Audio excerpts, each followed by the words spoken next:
Democracy is definitely in action at the moment. I have over 220 questions that you have put forward. So strap in, guys. I promise we're not going to go through all of them, but it's giving me a really strong guide of the sorts of questions that are coming up for you as you've been hearing from our panellists this evening. So thank you very much for your contributions thus far. I'm going to start with a question focused on one of the hottest topics that is coming up a lot, and we knew this would be a hot topic tonight, and that is a question about the Adani coal mine. The Greens have stated publicly that you oppose the mine. The ALP have said that they do not support public money going to the Adani coal mine. However, the party has consistently failed to stop the mine from going ahead and has not declared that they will stop that mine from going ahead if elected. And Jana, your colleagues in Queensland have also consistently backed the proposal with approvals. The Morrison government is an active supporter of the proposed coal mine, having granted every approval that has come before them for the mine, and just this week provided a crucial groundwater management approval for the plan. Our independents, we haven't heard necessarily from each of you on this proposal.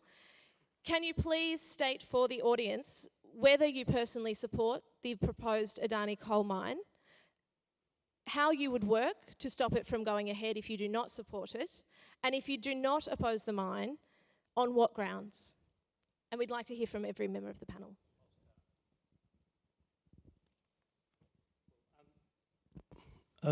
Unlike other political parties, we're allowed to talk about, and what we have said is that it needs to go through the rigorous approval processes, and the major approvals have already been given, both by federal and state governments. There was 180 conditions attached. The water approval was given.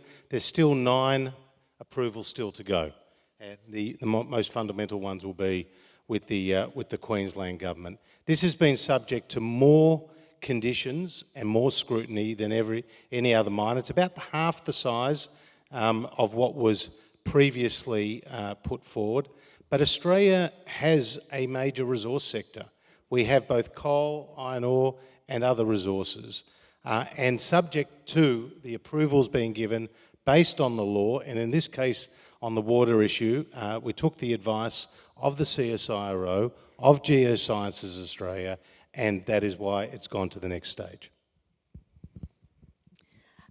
Well, as I said earlier, the coal industry is in decline. Okay, so we really need to take the view that the Adani mine is really not a good idea. I would like to sort of say, you know, it'd be easy to stop if it went ahead. Obviously, it would be very, very difficult, but I would definitely do everything possible to stop if it started. I agree with the IMF, major organisations. At this point in time, the coal is better left in the ground. And I'm just hopeful that things like the forward contracts that we're seeing around the world, 30 years in the future, have some industries that are really suffering in the future. They're related to coal, but also those already in the coal industry. So I'd like to stop it if it goes ahead. Yep, thank you. This project totally lacks any form of social licence anymore.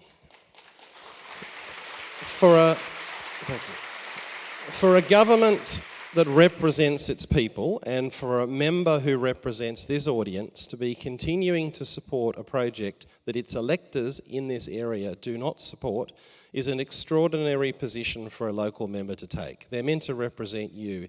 I don't believe Kooyong wants this mine to proceed. The government has the power. It has the power to block this mine. There is no significant sovereign risk involved in this. The situation and the circumstances and the climate emergency that we face has changed from when this mine started its approval, and all of these approvals should be reassessed, taking into consideration our current climate situation.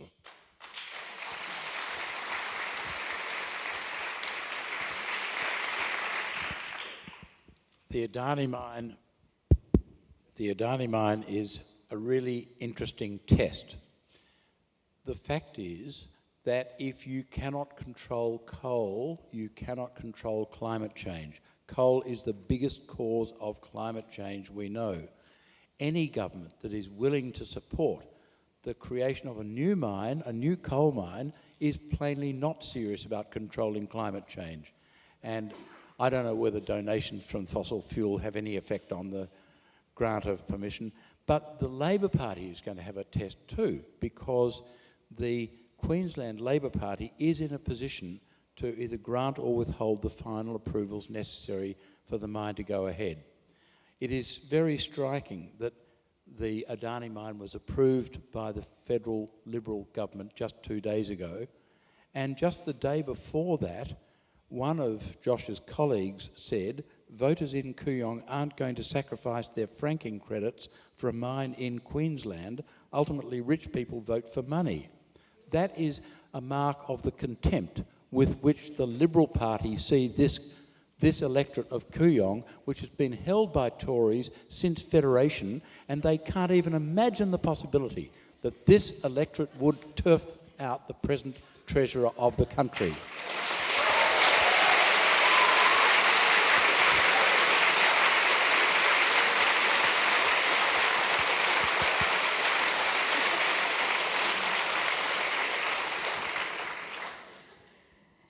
So, just begin by saying that, like a lot of people in this room, I personally don't agree with Adani. I think it's important to have that on the record.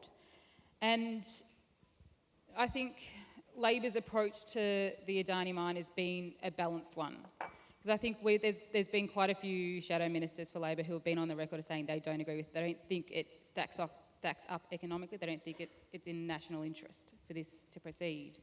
And I'm on their side of the Adani conversation there. And so for us, it's also important not to jump the gun here. And we need to make sure that, we're not in government, so we actually can't, do the things that, our colleague down the end here can. And we don't want to prejudge any particular outcome, because that could mean that it goes ahead anyway. And I think that's the outcome that everybody in this room can agree that we don't want. So we need to have a more balanced and measured approach to how we do it. Like I said, I don't personally agree with it, but I agree that we need to actually have a bit more of a considered and measured approach to it and actually follow the law, and that's what we're committed to doing.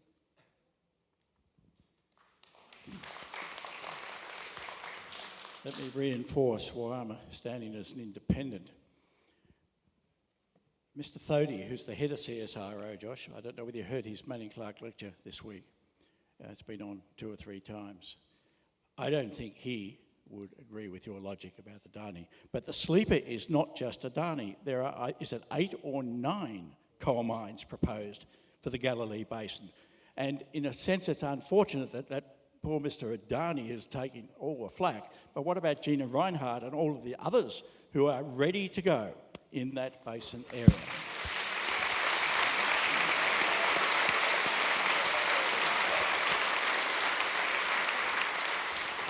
Secondly, you're not allowed to use words here on Facebook, are we? No, right. We have been fed a load of misinformation on Adani, and Josh, you know that. And that's unfortunate. I find it difficult because my issue is not with you personally, but how can you simply halve a project and then still not demand another environmental effects approach to it? That's the field I work in. Any other company I know who halved their project would have to start from scratch and do it again. Now, you talk about balance. I'm not a good dancer, but this is Labor jumping from one foot to another about Adani, and they keep doing it all of the time. And so I have no confidence that Labor will be able to work it out either. Talk about sovereign risk. The example which affected people here, the State Liberal Party secretly and dishonestly signed a letter just before the election on the East-West link, and it cost everyone in this place here $1 billion. Thank you very much. So the idea that we get put off by sovereign bluff is just not on the cards for me. Thank you. As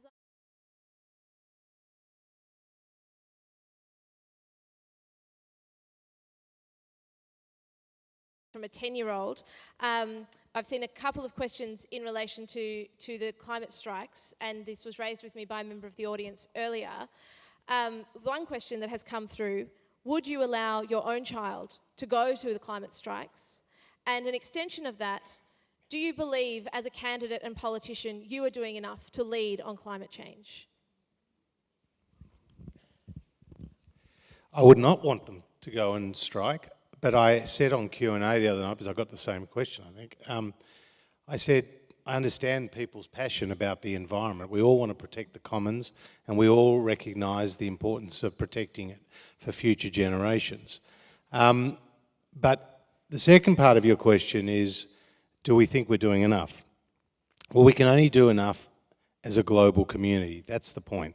The question, just to be clear, and the question that I will ask for everyone is, are you as a candidate or a politician doing enough to lead on climate change? I believe that our targets are reasonable, on a per capita and a GDP basis are ambitious, and that we are doing things that will meet and beat those targets, whereas other countries are not. Well, I don't have children, but if I did, I would say, yeah, go for it. I really think it is important for young people to strike, particularly if they don't think this generation is doing enough. Indeed, everyone in this room remembers the 70s, 60s. I can see there's actually quite a lot of older people here. I know there are young people. But it was a time where, you know, standing up and doing something was really important. Look, I think I'm doing enough because, hey, I teach at university and I teach sustainable business development and innovation, and we are educating engineers and other people to responsibly change products, services, infrastructure. And also, I have jumped in the election now for the third time. And that's against the odds, where I don't have a huge budget. So I feel I'm doing enough, and I'm committed to focusing on what I do really well, which is, if I win, implementing, getting stuff done. That's what I do. Thanks. Well, I thoroughly support the strike. If parents are unprepared to act, then their children have the right to act, as they will have the consequences for our failures. In relation to, am I doing enough? Well, my employer didn't think that standing against the Treasurer was a particularly good idea, so I have plenty of time on my hands.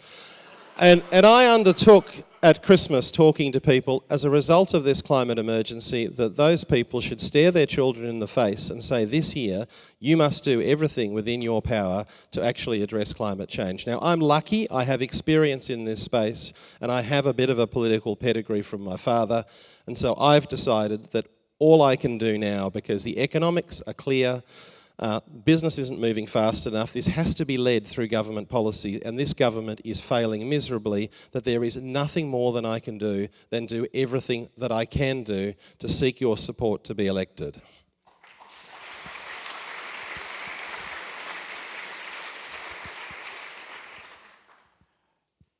If my daughter was still at school, I would urge her to join the student strike. I think it is very significant that school children are going on strike because they know that it is their future which hangs in the balance and depends on politicians doing the right thing to recognise and take active steps against climate change. And if I were elected, I would use whatever powers I had to cancel the Adani contract. Now, people talk about sovereign risk. Sovereign risk is a meaningless expression as a matter of law. And I would say, if there's a contract which Adani can enforce, I would hold to account those members of the outgoing Liberal government who signed the contract and committed the government.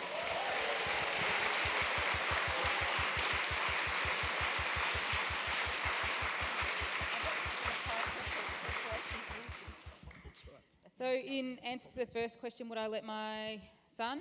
Absolutely. I was there in support of the school strike when they were marching to have their voices heard, and I thought it was incredible. The next generation of leaders that this country has is absolutely inspirational. I think there are lots of people who should sit up and listen to what these young people have to say, including in Canberra. And am I doing enough? I mean, I hope so. I think I've joined a party, put my hand up to represent a party in this seat that's got a plan to tackle climate change and can form government to actually deliver it. So that's a part of what I hope we can do. And I think that there's always more to be done. I think it's silly to get up here and say we're absolutely doing our best and there's no more that we could do, because I think that's unrealistic. I think there's absolutely more that we can be doing every day and in all of our thinking to do more to tackle climate change, absolutely.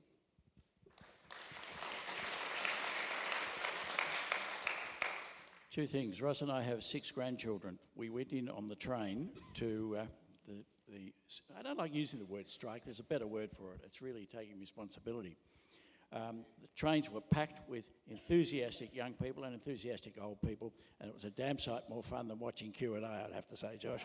I'm being honest. Nothing personal, of course. But secondly, a 12-year-old who lives in Canberra doing a project on the United Nations Sustainability Development Goals, appeared before a Senate committee. He was brilliant. An 80-year-old who's actually staying with me tonight is going to ask the question, I told you, Bill, this is a serious problem. Just stop mining coal and gas. And he's going to ask me tomorrow morning, so did you get it stopped?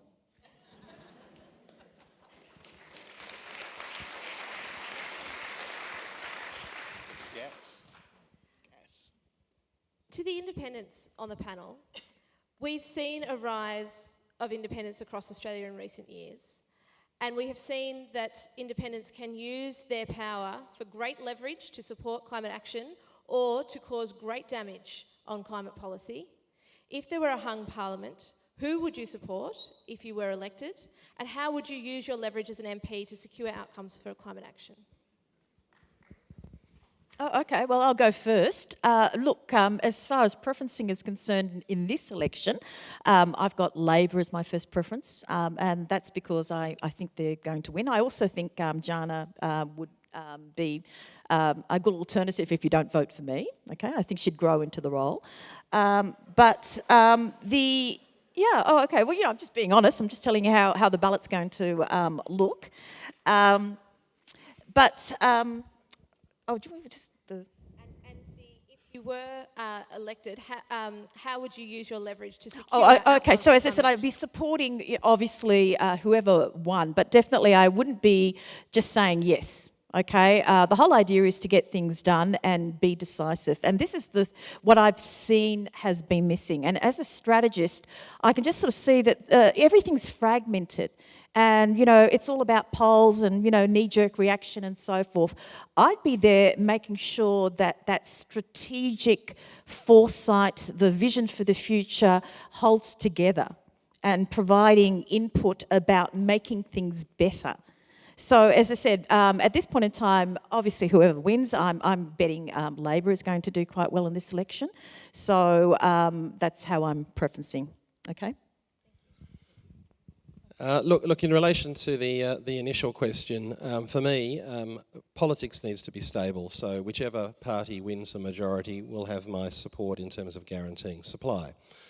But in relation to climate action, I will be representing this seat and the views of this seat in relation to the need for climate action and pushing policies which are consistent with that. I've had experience, obviously, having been subject to numerous attempts by the government to abolish the Clean Energy Finance Corporation, which I was the CEO of, and so I have very good relationships on all sides of government.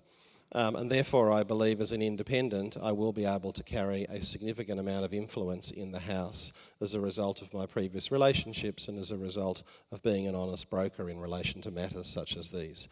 I have particular experience here, and I think it will be useful for the public to have an independent talk to them about this transition that we need to undertake. An independent who is not representing one side or the other, but an independent who's representing the people.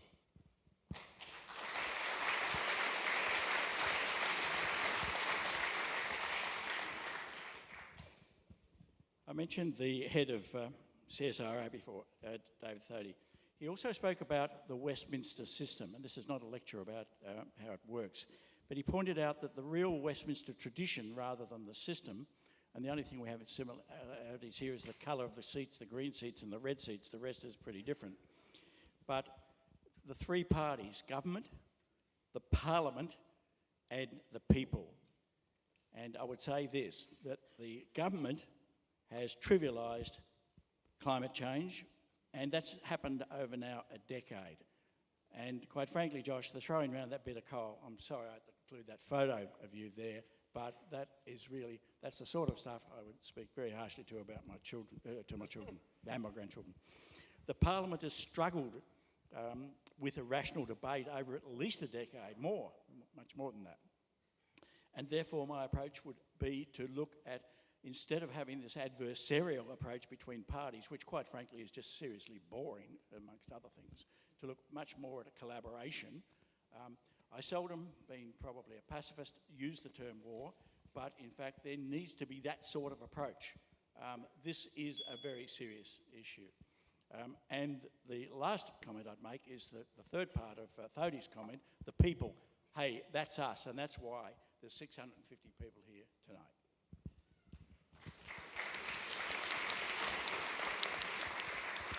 Julian Burnside, the Greens have what many would see as the most progressive climate policy of the parties that are here today. But in the past, the Greens have not necessarily always used their power in ways that some people would think have achieved the best outcomes. Some have questioned the opposition to the CPRS, and in the last week, Richard Di Natale was suggesting that you may not support elements of the ALP's climate package if they were elected to government. Why should the people of Kooyong elect you as their representative to lead them? I'm very glad someone raised the question of the CPRS. The CPRS was a hopeless scheme. It did not offer any emission reductions until 2035. Okay, it was not a good scheme. People criticised the Greens for opposing the CPRS, saying that they're making the perfect the enemy of the good. In fact, by opposing the CPRS, the Greens made the rubbish the enemy of the good. The CPRS was not a good system, and a much better system, the carbon price, was introduced subsequently because the CPRS failed. That, in my view, is a clear illustration of the way the Greens can and will and have used their position in the crossbench to achieve results that are worthwhile. And whilst I mention that, I should also add, don't forget that it was the Greens that pushed for the marriage equality debate and got it. Without the Greens, you wouldn't have had that. Don't forget that the Greens, against the opposition of the Liberal Party and the Labor Party earlier, managed to get a Royal Commission into the banking industry. You wouldn't have had that. The fact is that the Greens have repeatedly used their power on the crossbench to achieve results that Australia needs.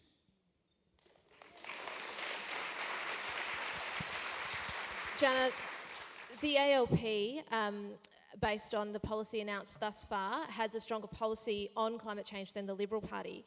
Yet we know even the targets announced by the ALP are not in line with what the science says is necessary to address climate change.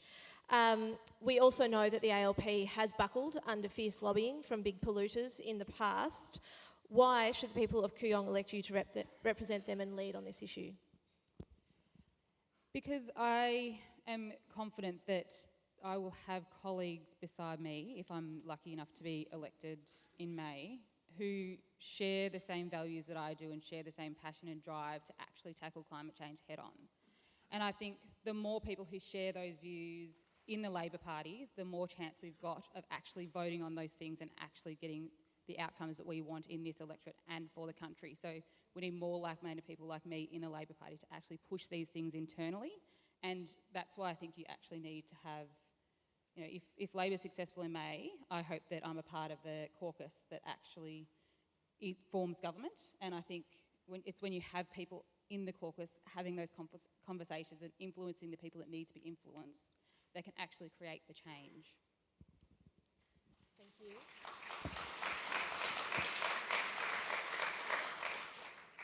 Mr. Frydenberg, pollution has been steadily increasing since you were elected to government, and many in your party are actively opposed to serious action on climate change.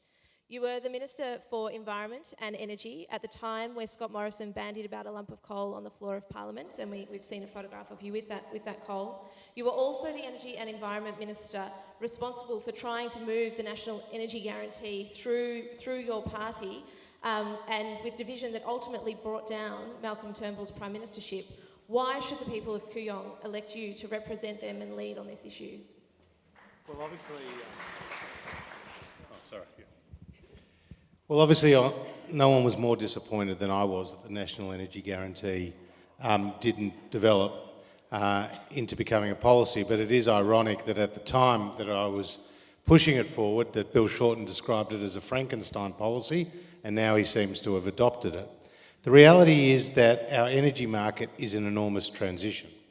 About 10 coal-fired power stations have closed in the last 5 to 8 years, and the cost curve of renewables has steadily come down.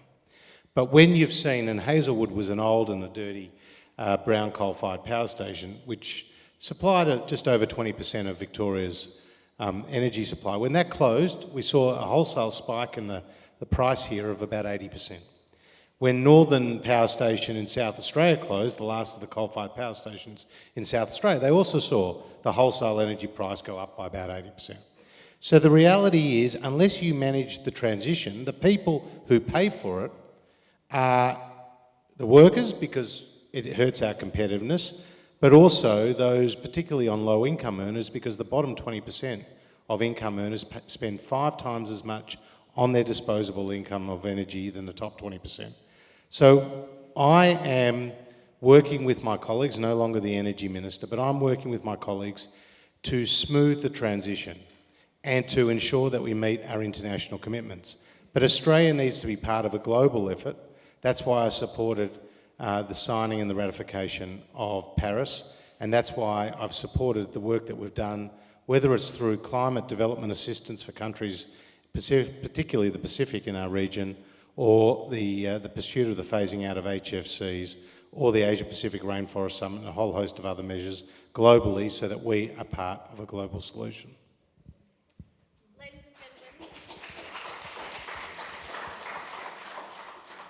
Ladies and gentlemen, we are at time.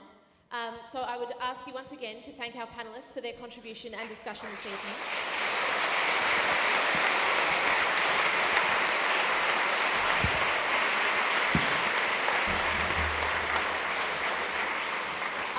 I note that in the time that we have been up here, the questions that you have sent through have actually increased from 220 to 260, which indicates some really enthusiastic people who thought we could fit in those extra 40 questions. I understand that those questions are available on Slido, and I understand Carolyn will make them available. Please, if you haven't had a look, take a look and see what your friends and neighbours and colleagues are asking of our candidates. We have questions about nuclear energy, about forestry, about farming practices, about the Paris Agreement. And we apologise that we weren't able to get to those, but I believe a number of the candidates will be available in the next room shortly. So thank you once again. Thank you for a very interesting panel. We could go on all night. Obviously, we tried to keep this so that you got a flavour of the issues that we're all concerned about. I want to thank the panel again, and our moderator, who did a fantastic job in making this thing work tonight.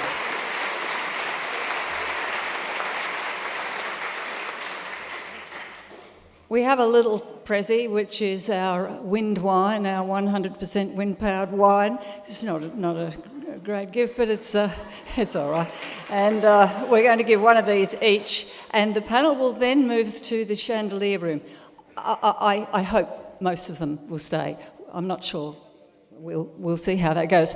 But they will be available for you. And there, Josh has to go. So thank you. I particularly want to thank Josh for being part of it. I'll give him his wind wine and he will make his way out. But the others will be in the chandelier room.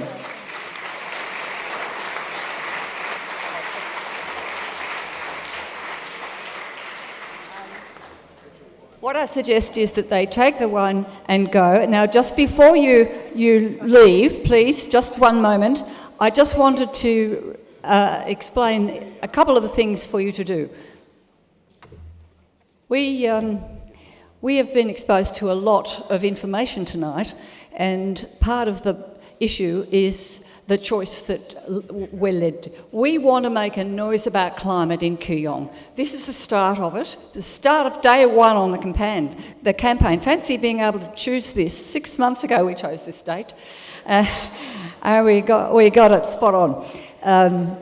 We would like you to be involved in making climate the issue in this electorate. Make people think about it.